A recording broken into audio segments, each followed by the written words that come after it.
Thanks, y'all. Well, thanks for inviting us, Green Party. We're glad to be here. I'm going to show our cartoon again for just a minute, and I think everybody who's here has already seen it, but I'll put it up so it's on the recording. And so if you're watching the recording, you might pause right now so you can read it all the way through. But I'm going to stop sharing because I think everybody here has seen it. So I'm Kit Muehlman. I'm from Bellingham, Washington. I've been a volunteer with FairVote Washington for a couple of years because at one point I just noticed that the political atmosphere, especially nationally, was so toxic. It's really upsetting. And it was so upsetting I couldn't sleep. And then I remembered my brother telling me about ranked choice voting, and I could see what a difference that could make in the tone of politics, and that we really need a systemic change because the way we're conducting elections now is just leading to more and more polarization, and people don't feel like their vote counts. So I started working with ranked choice voting, FairVote Washington, and it helps me sleep. So you all know Stony. With me is Stony. Yeah, so I'm Stony Bird. I've been voting for Green Party candidates for president since 2000. I began working on ranked choice voting in 2015 when the Whatcom Charter Review Commission was meeting, and the big question facing them was how to elect the county council. I ran for Congress as a Green in 2018, motivated by the fact that we don't have actual representation from the two corporate parties. They represent the interests of rich people, not ordinary people. And I had elaborate things to show people about that. And I've been working with FairVote and Kit on ranked choice voting the last several years.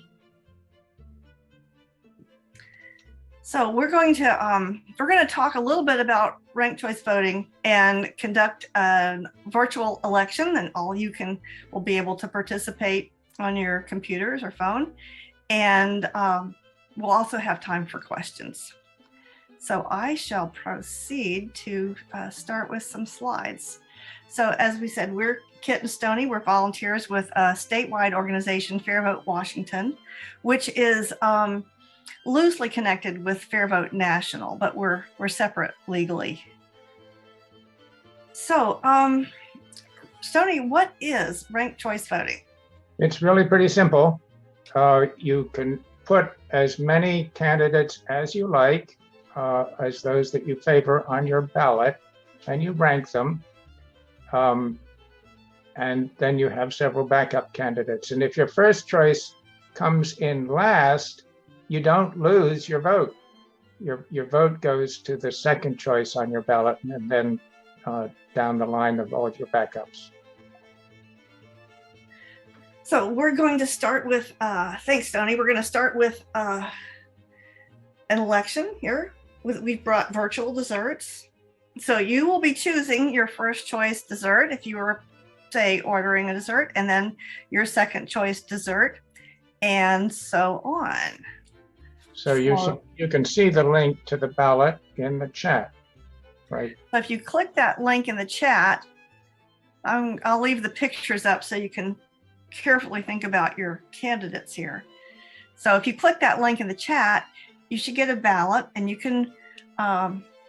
Oh no! When what? I clicked it, I got the result. Well, that's because you've already voted. I see. Everyone else. Darn. Sorry. Good try though. Yeah. So so you all should have a ballot, and you can vote first choice, second choice, and so on. Are you all getting a ballot? Does everybody have a ballot? No, Margaret Elizabeth, you don't have a ballot. Okay. I'm not getting a ballot. Okay. Do you get anything? Are we clicking the link that Lisa put in there? Stony, I don't see a link from you. You don't? No, I need you to post a link in the chat. I see it. I'm here. You see it in the chat? I see the link that I put in the chat, yes. Did you send it to everyone or did you send it to one person? Oh, just to Charlene, that's the problem. I'll try again. Perfect. There. There we go. Okay, great. I hope that doesn't just get you to the results, though. It does not. Okay. Okay, so you all should, if anybody has any trouble with that ballot, let me know, please.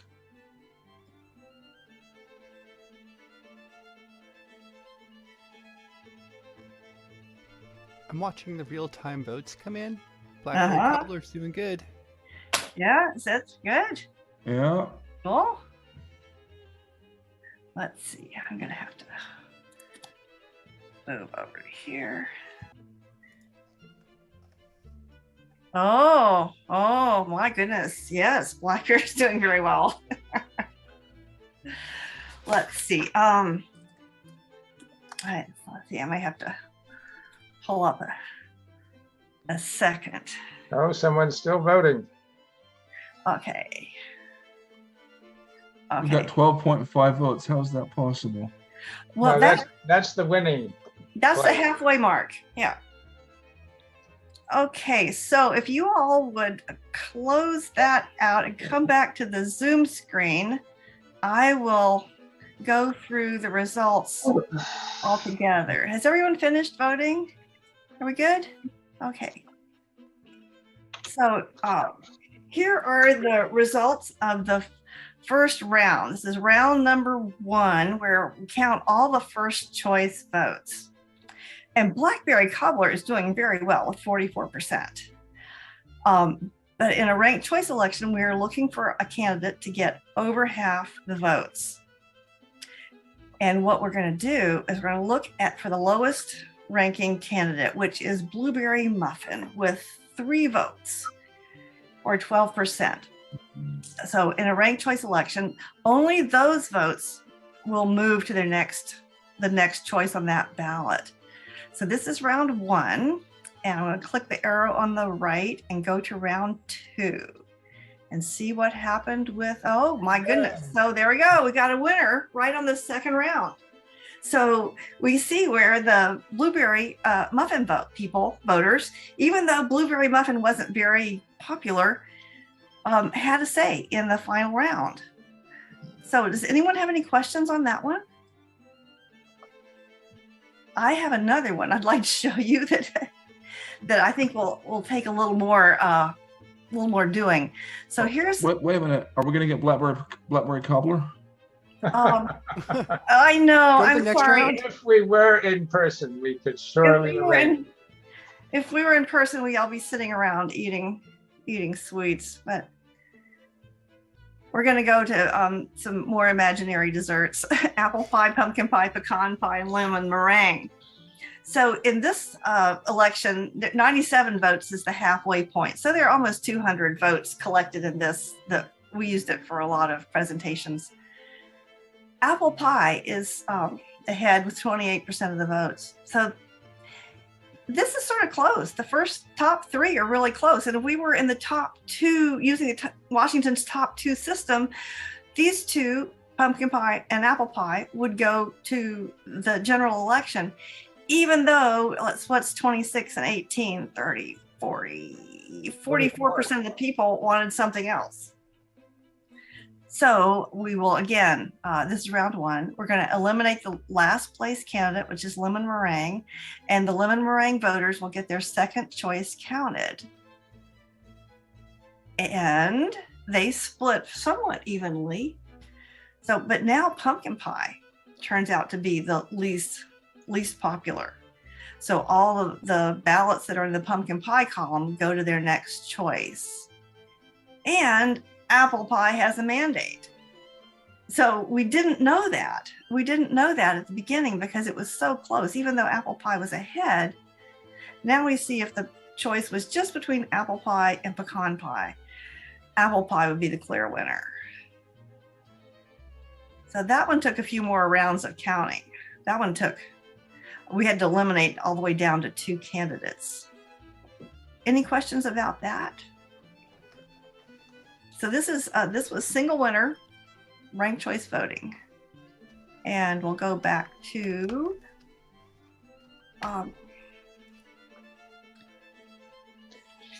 so one of the problems that ranked choice voting gets rid of is vote splitting. And we had a really clear indication of why vote splitting is so harmful in the Washington State Treasurer primary election in 2016, when 3 Democrats split about 52% of the vote and 2 Republicans split 48% of the vote. And next slide, please. Whoops. There. So the result was, oh yeah, okay, sorry. That's okay. So you see the Republicans have split between two candidates. The Democrats split their vote between 3 candidates. And so Davidson and Waite were the top vote getters. And that left more than half of the voters who voted for Democrats, and they didn't have a candidate they supported in the general election, in the November ballot. So whenever similar candidates run in the same race, they punish and weaken each other, and they all lose. And in many races, people fear voting for a third party candidate because it might help elect someone they really don't want. And so the other big problem that ranked choice voting can solve is gerrymandering. And even if there is no partisan intent, the act of drawing lines in and of itself creates predetermined electoral districts. We've just gone through a redistricting cycle in Washington State, and 70% of the legislative districts in Washington will be having predetermined results as either Democratic or Republican, and only about 30% are what are called swing districts. In the maps you can see in front of you, which were made before the recent redistricting and relate to congressional districts, the blue map on the left shows Washington's 10 congressional districts at that time. And they are, quote, represented, quote, unquote, by 7 Democrats and 3 Republicans, even though the electorate is divided 55-45. So the election results are greatly disproportionate to the views of the voters. There's a bill in Congress called the Fair Representation Act. Instead of 10 individual congressional districts that we see on the left, the Fair Representation Act would provide for 2 5-member districts. That's what we see on the right. Each of the 2 larger districts would elect 5 representatives. And you can see how the results would likely turn out in the little numbers at the bottom. Roughly speaking, a candidate would need about 1/5 of a vote to get a seat, and the results would be proportional to the views of the voters. All right, so right now in each of the districts on the left, you could have a situation where 51% of the voters get all the representation and 49% of the voters get nothing. Yeah. So the benefits for a third party from ranked choice voting.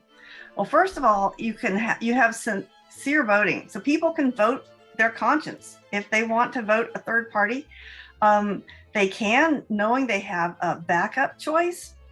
And some people don't vote for who they really want because they feel like they're throwing their vote away. And also, if we had ranked choice voting, we would see clearly how many people really did prefer the third party. So with ranked choice voting, we see more voices and more choices because More people are encouraged to run for office without fear of being labeled a spoiler. And that broadens the conversation and gives voters more choice. Ranked choice voting tends to lead to less polarization. And the polarization, of course, is causing like gridlock and dysfunction. And when we have more than two choices, that brings us out of our two corners, and two choices doesn't really represent the breadth of American voters at all. Also, with ranked choice voting, we are seeing more civil and issues-focused campaigns. Because a candidate needs more than 50% to win, more people have a say in who wins the election. And the candidates need broad support. They need to listen to more voters, and usually that means less polarizing campaigns. And it's worth mentioning Germany, a country where the Green Party has made the most headway. It has its own form of proportional representation that Stoney was talking about in the previous slide.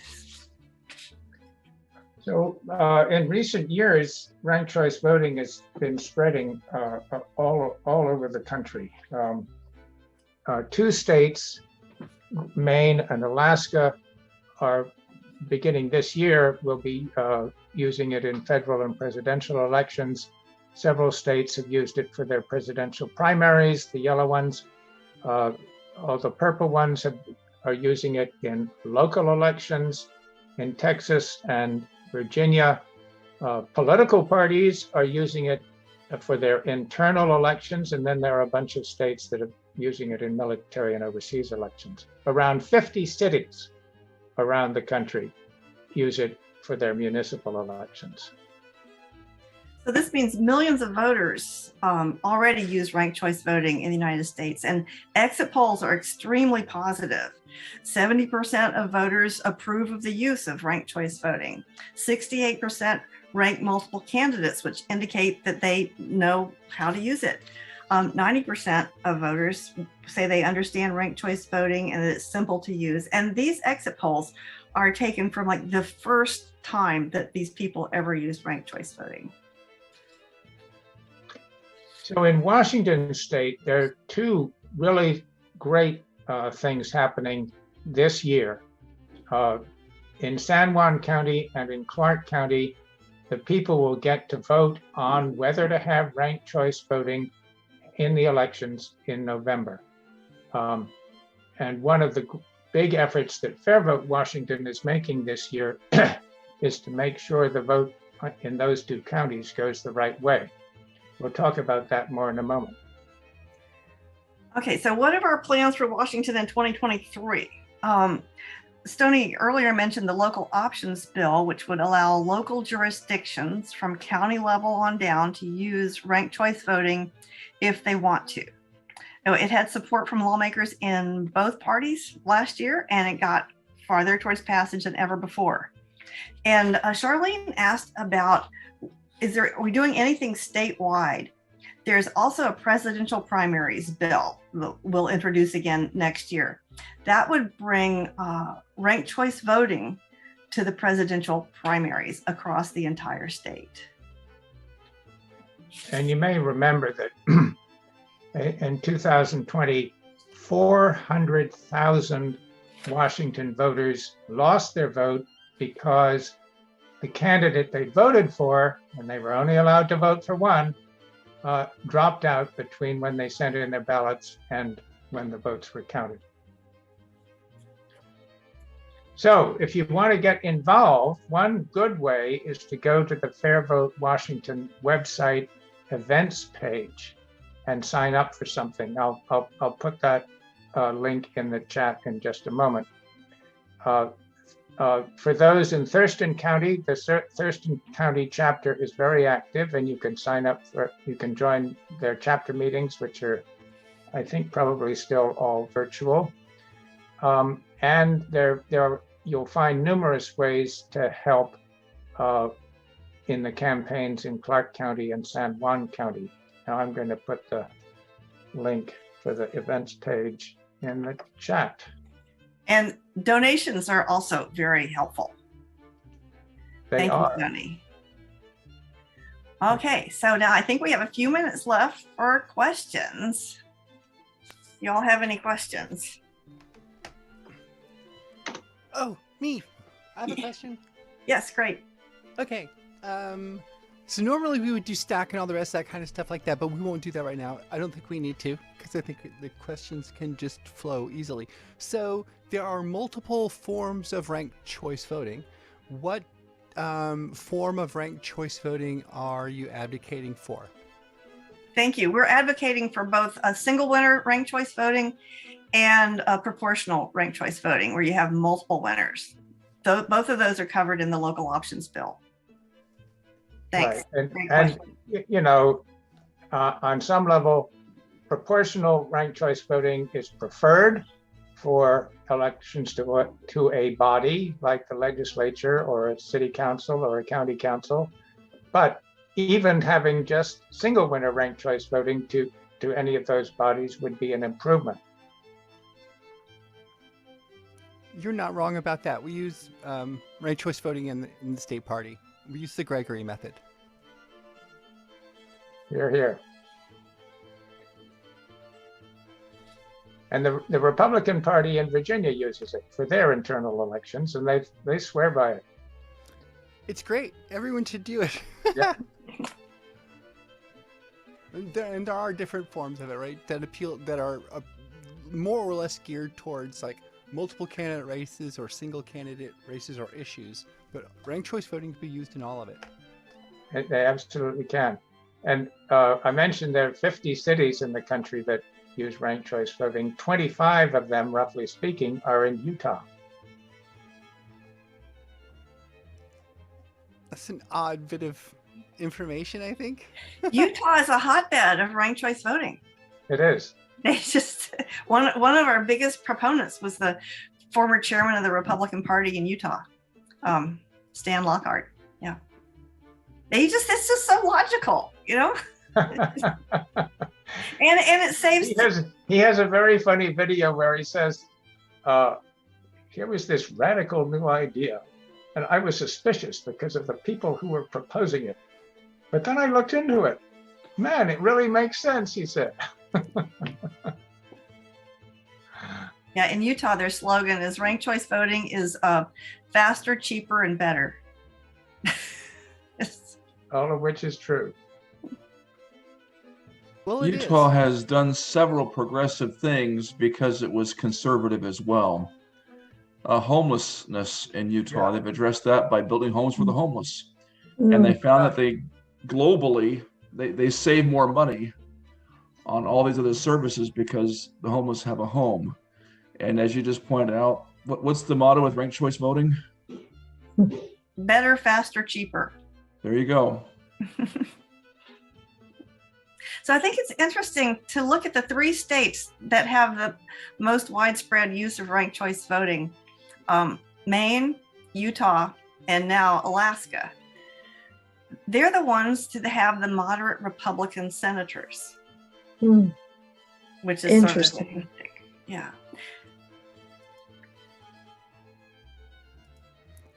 I have a question. Thank you. Yes. Oh, me. What's the largest city that's using RCV at the moment? New York. New York City? New York City used it for the first time this last summer. And one of the results is that the city council is the most diverse it ever has been in gender and race. It's majority women. And previously there were, I don't remember, there's something like 55 people on the New York City Council. Right. Previously they had 14 women. Now it's more than half. That was the all-time high. It was 14 women. Now it's more than half. And that was single winner races. That wasn't proportional. That wasn't proportional ranked choice voting. That was just single winner. But people are encouraged to run partly because they're not going to be accused of vote splitting, but partly also because they can run without having to have support from one of the major parties. All the financial and logistical support that those can give you. And the campaigns tend to be a lot less bruising too. The candidates are not in a position of having to fight off their nearest competitors. They even, in New York City, some of the candidates did campaign events together and emphasized what they had in common. They all said, well, vote for me first, but you can vote for them second. And that also told the voters, what their positions were because of how they stood on the other candidates. You wouldn't have the spectacle that we had in the presidential debates last time around, where people with almost identical views were lambasting one another for the 10th of an inch where they were different. Have you found that there's been a lot of potential candidates who have expressed to you that one of the reasons they don't run is because they're afraid of the sort of the bruising nature of the campaign and being afraid that there'll be called a vote splitter or something? Yeah. I haven't heard that specifically, but it makes lots of sense.